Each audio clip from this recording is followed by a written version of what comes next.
देखो यही दाबी आम दीर्घ दिन दाबी 1950 मसीहा सेप्टेम्बर 6 तारिख दिन कुर्मी जाति को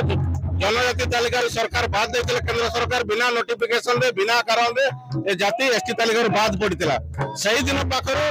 ए कुर्मी जाति सबु क्षेत्र में अवहेलार शिकार होती शिक्षा क्षेत्र हो कि राजनैतिक क्षेत्र हो कि सामाजिक क्षेत्र हो प्रत्येक क्षेत्र में आम अवहेलार शिकार होइछे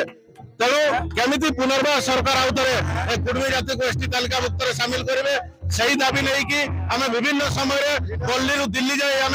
सरकार पाखे दाबी जनइचु एवं आज तीन राज्य मिसी ओडिशा बेंगल झारखंड तीन राज्य मिसी आज रेड रॉक कराई सरकार निद को भांगा आज आम रेड रॉक कर तीन राज्य मिसिकी 100 जगार आज रेड रॉक है कुर्मी जातिर भविष्य लड़े आगामी पीढ़ी भविष्य लड़े आम सांविधानिक अधिकार लड़े से आज रेल लाइन को पाक आज